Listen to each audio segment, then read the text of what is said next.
In this video, I'll show you how to paint an abhorrent Archregent for the Flesh Eater Courts.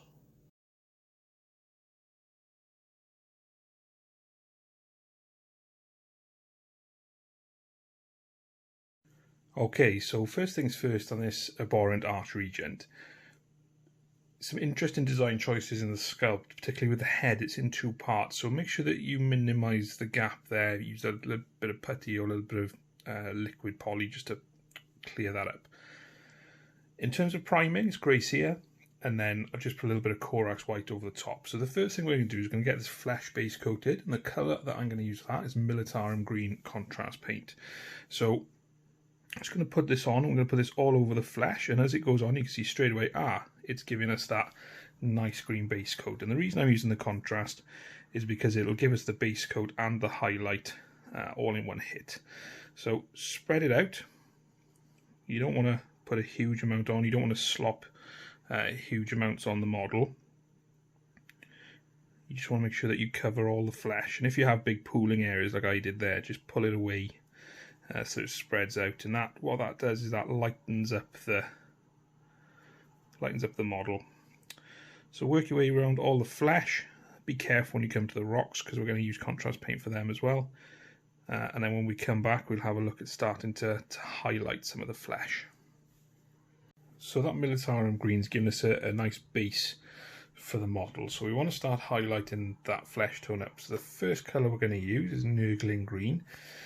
And we're going to use this to highlight all the kind of muscles. And in some places it's actually really quite easy to do this because of the shape of the model. So if you look at the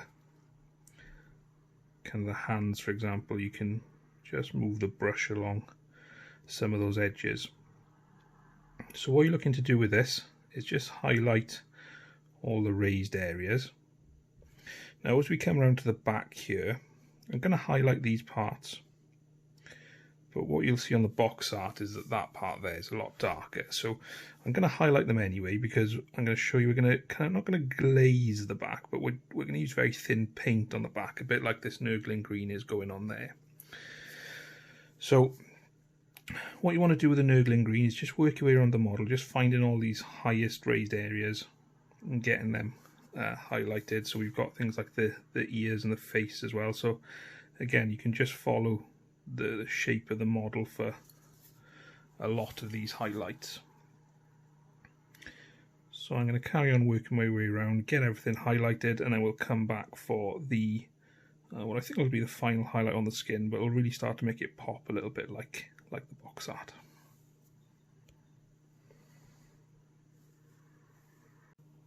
The last highlight we're going to do on the skin is going to be Deepkin Flesh. So with this, just you want to check the box up, but we want to be just really careful and really selective because this is quite a bright colour. So I switched to a smaller brush with a slightly better point, just to kind of work it in there and make sure that I'm getting a nice tight line with the Deepkin Flesh through the areas that I want it. So take your time with this because this is what's going to really give you that nice popping skin. If you want to go a little bit more extreme as well, you could perhaps put some pallid witch flesh as a final skin highlight, but I'm going to keep it kind of to this for now, and we'll see how this ends up. So you see I'm taking a lot of time putting this highlight on. I'm not just throwing it around like I did with the Nurgling Flesh, because that was just kind of highlighting all the areas, but this is where the skin's really going to kind of come alive, which is ironic really because this guy's kind of dead, but certainly will help mimic that box art a little better. And also as we start to add more kind of rich colours on, this will kind of wash the skin out even more, just kind of add into the effect. So work your way around, get that Deepkin Flesh done, and then we'll come back and start to look at the next stage. So there we are, the flesh is done, and I'm really happy with how that's come out. So I'm going to do the metallics next. So we've got a little bit of silver, a little bit of kind of dark bronze, dark gold. So we'll start with that dark gold first. So we've got this kind of bit of armour here. So pop this on. Again, we may need 2 coats with that. As you can see, it's quite thin there, which isn't the end of the world. If we do need to do 2. And then we've also got the sword here, so we've got the kind of the tip of the pommel, and we've got the crossbar itself as well in there. So work your way around, get those dark gold bits done, and we'll do the silver metal next, and then we'll wash them all and colour them all at the same time. And then when that Balthasar's all done, we're going to come in with some iron hand steel, and we're just going to paint up some of the silver metallics. So there's not much in the way of silver, so we've got that old sword there, and then we've just got these little bits of chain holding on this skull at the back. And the other thing we've got, which I didn't realise until I kind of started looking at the box art, he's actually got a stake through him. So it's obviously missed the heart, but the stake is going through the middle, and it's attaching the little bit of armour on there as well. So just work your way around that iron hand steel, getting all the bits of metallic done, being really careful not to accidentally spill onto anything you've already done. And then we'll come back and we'll shade it all next. Shading all these metallics is pretty simple. Just use some Nuln Oil, and again, these have been buried somewhere for a long time before you decided to come back to life, so just using the normal Nuln Oil is fine. You can see there it's going on easily. It'll just dull down some of that Balthasar Gold, and it'll also dull down some of this iron hand steel as well. So just take your time working around all the bits you've done with silver and the Balthasar Gold, and then we'll come back and we'll have a look at how we're going to highlight that. So I'm going to highlight that Balthasar Gold first. Make sure the Nuln Oil is dry before you go anywhere near it, otherwise this is going to mess it up. So what I've got is I've just taken some of that iron hand steel and I've put it onto this makeup brush. Not much at all, you can barely see it there. And all I'm going to do is I'm going to stab at the kind of centre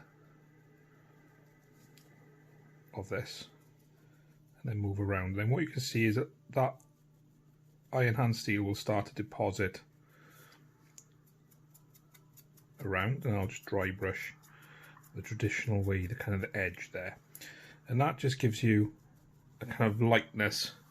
It'll catch the light in some places, but you just keep that dull metal effect on the Balthasar Gold. So with that done, we'll have a little look at doing the silver metallics next. Silver metallics, we want them to pop out a little bit, but we want to still keep that kind of dull effect. So what we're doing is just going to take some iron hand steel and we're just going to catch the kind of most raised areas, so it's kind of still a darker silver colour. Normally when I highlight silver I use chrome from Vallejo, but that's a very bright highlight that we don't actually want. So just work your way around then, just giving that iron hand steel on the edges, and then we'll come back and we'll have a look at doing the leather next. So for the leather, again we're going for a kind of old distressed kind of look. So it's going to take some Dryad Bark to base it. It's a pretty straightforward step. Just make sure you get all the leather bits, and you're really careful when you come to part you've already finished. And you may find that you need to put 2 coats of this on. Like you can see there, it's not covering perfectly well. That's okay. I'm happy enough to do that because it gives us a nice bit of control on the paint as it goes on the model. In terms of the other leather bits you've got some strapping going around the sword here. So again, being careful not to go over anything you've already finished. You've also got the straps which attach the kind of bit of armour, so you've got it flailing out there. Just in there a little bit, make sure you do the underneath. And then around the front as well, you've got that little bit there. So work your way around, get all that leather done. I'll probably paint the cord around the neck off cam as well. It's just easier to reach it. And then we'll come back and we'll have a look at highlighting it. Once we've got those 2 coats of Dryad Bark down, we're going to highlight that leather a little. And the colour we're going to use for this is Gorthor Brown. So what we're looking to do is just find those creases, and we're just going to highlight along the creases using the brush. Now don't worry if this is a little bit of a thick highlight for you, that's what we're looking for. We're not worrying too much about it, and you can see there the highlight is going on quite thick. And the reason for that is we're going to stipple some distressing onto the leather, and what we'll do is shade it last to tie everything in together. So just work your way around all the leather you've just painted, make sure that you highlight it all, and then we'll come back, and the next thing we'll do is add our final highlight to it. So once we've got that done, we just want to put that kind of last little highlight in. The colour I'm going to use for this is Karak Stone, which is obviously a lot brighter than the browns we've used before. But what we want to do with this is we just want to kind of pull it down those lines, but we don't want to draw the brush smoothly. We want to just shake our hand a little, so it kind of gives a distressed highlight, because obviously this leather is hundreds if not thousands of years old, and this is going to add a little bit of texture to it. And in terms of identifying where we put this, which is essentially where you would highlight normally if you were just doing a line highlight, so just work your way along the edge, and you can start to see that that texture is building up quite nicely. So just work your way around all the leather, give it that, like I say, you don't want too much on your brush, and we're just kind of stabbing using the edge of the brush a little bit. So work your way around, and we'll come back and we'll have a little look at the not quite finished product, but actually that's coming out really nice, and I'm really happy with that. So we'll have a look at shading it next. When we've finished that highlighting with the Karak Stone, we're just going to shade all of the leather with some Agrax Earthshade. This will kind of tie some of the tones together. Now I'm making sure not to use too much Agrax Earthshade. I'm using enough just to work along. So get everything covered in an Agrax Earthshade. Can't speak. Happens every video. Follow my words. It's alright. And then let that dry. Like I said, don't put on too thick. Let it dry, and then we'll come back and have a look at the leather, and we might just reinstate some of that Karak Stone. So now that our Agrax Earthshade has dried up, it's given a really nice effect and sort of bringing all the brown together. But I just want to take a little bit more Karak Stone and just kind of put back in that distressed nature of on the kind of the creases and the folds. So exactly the same way we applied it first time, just kind of stabbing a little bit with the tip of the brush, and that just accentuates the kind of distressed nature of leather quite nicely. Okay, so just work around the rest of the leather, popping that in, and then we'll come back and we'll make a start on the bones next. The bone's nice and easy, straightforward. Just going to base it with some Ushabti Bone. So just take your time, making sure you don't go over anything you've already finished. And just remember as well, in some places you may need 2 coats just to make sure that it's covered.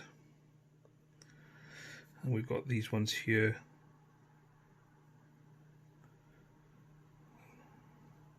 And we've got another skull around the back.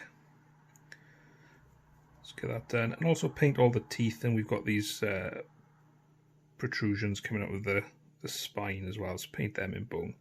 So get all that covered with your Ushabti Bone, make sure it's a solid coat, so if you need to do 2, make sure you do, and we'll come back and shade it next.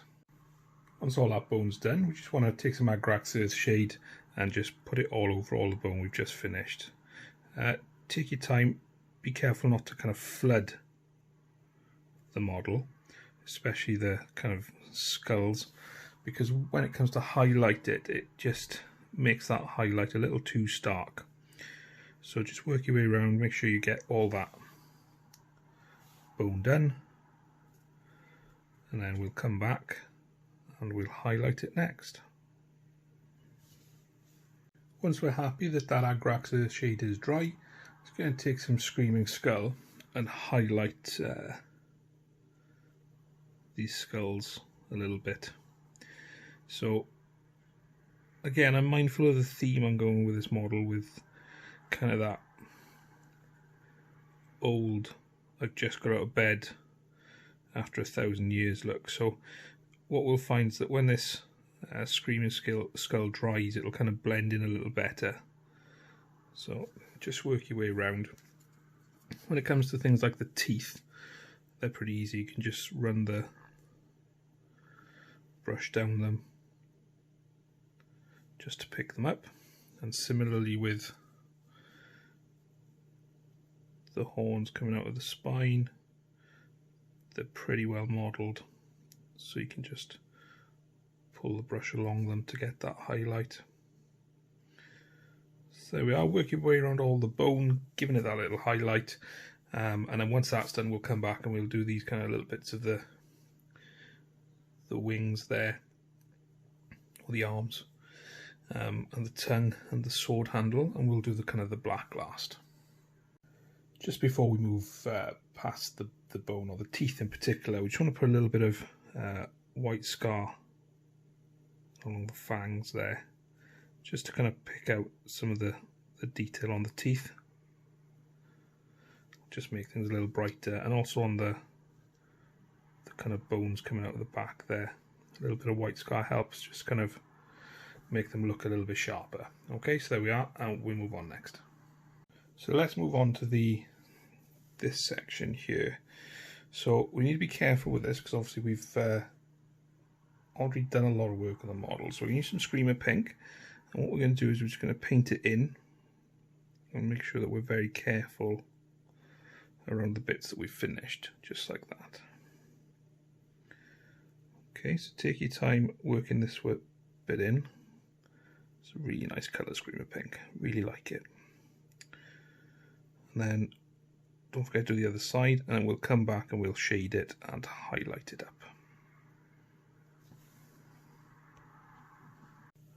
Once that Screamer Pink is dry, you're just going to take some Nuln Oil just to shade it down. So a little bit too much on my brush there.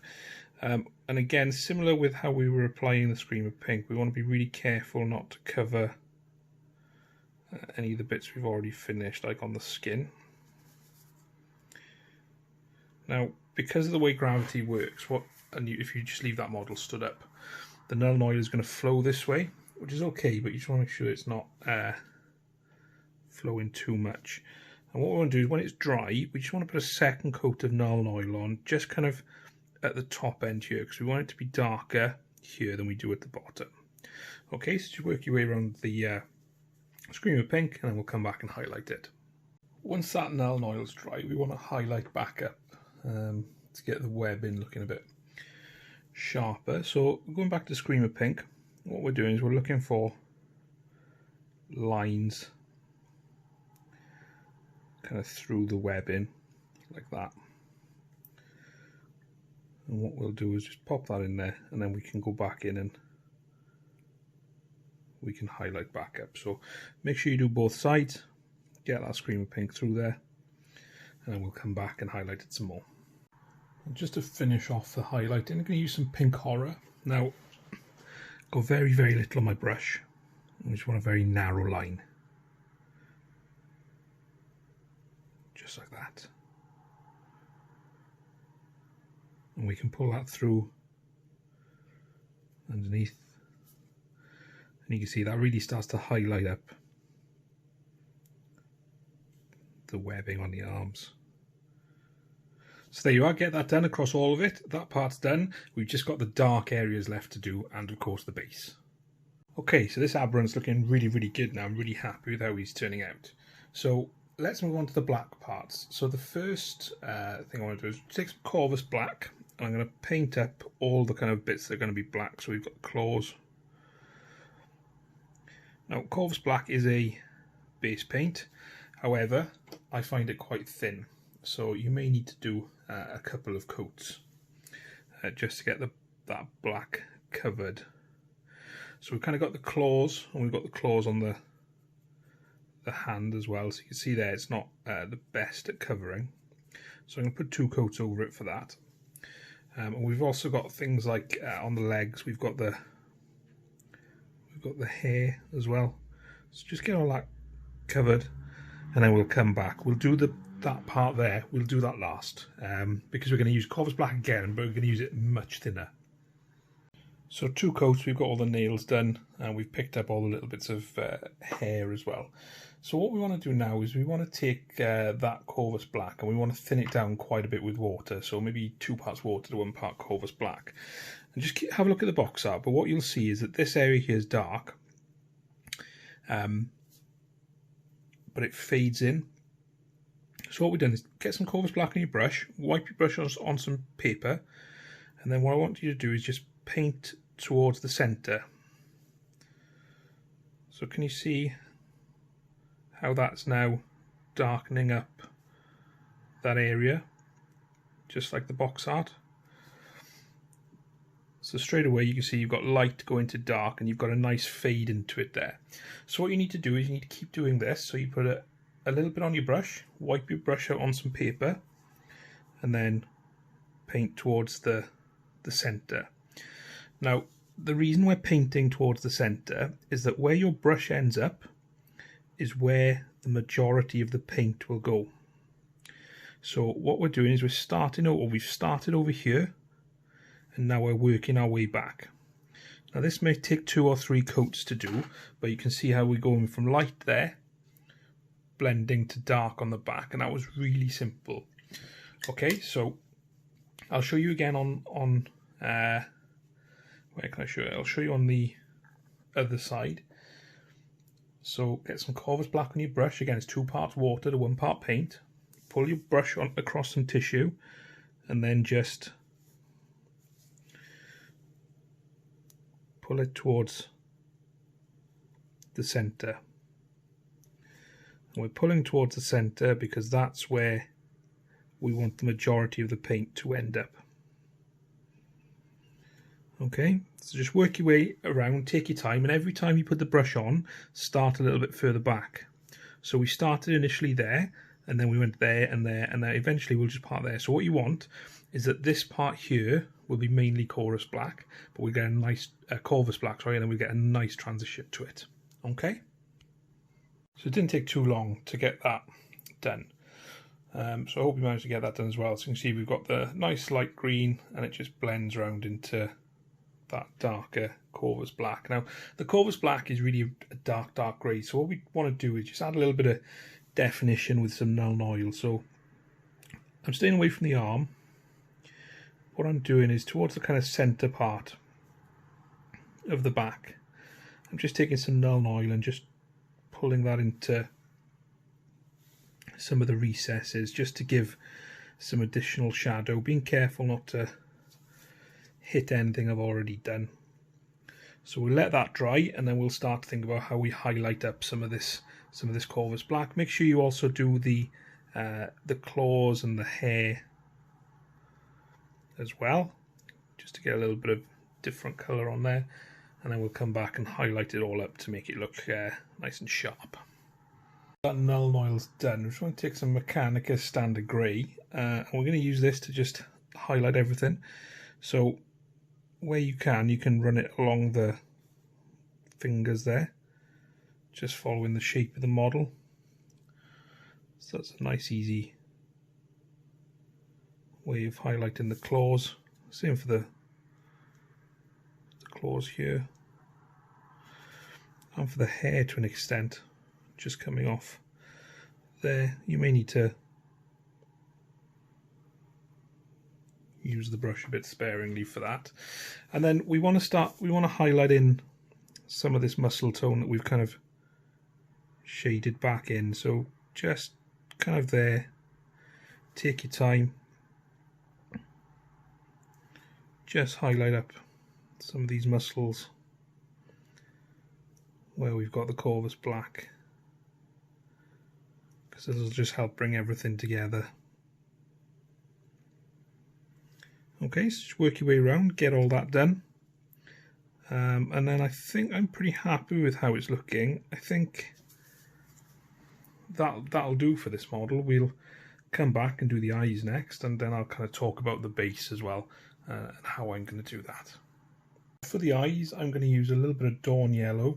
Now, this might be quite difficult for me to show on cam, so I'm going to do my best, because the eyes are very small. You need to make sure you've got a really good thin tip on your brush. And we're just looking to paint that eyeball there. So that's one of them done. This one might be a little more difficult. No, there we are, done. So there we go, that's the model finished. Now I'm not going to paint the base on cam, I'll paint the base off cam, but essentially it's going to be Dorn Stone, washed with Agrax, and then a dry brush of Karak Stone. So we'll have a look at him on the table next. I'm going to pop some Agrellan Badland on the bottom as well. So there we have it, this abhorrent Arch Regent is ready to take control of your Flesh Eater Court army. I really hope you've enjoyed the tutorial. If you have, please leave a like and a comment down below. It really helps me improve the content of the channel just for you guys. Don't forget, you can see links to all my recommended equipment in the description, and you can also get up to 20% off all your Age of Sigmar, Warhammer 40k, or any wargaming for that matter, at Goblin Gaming. Thanks again for watching, I'll see you next time.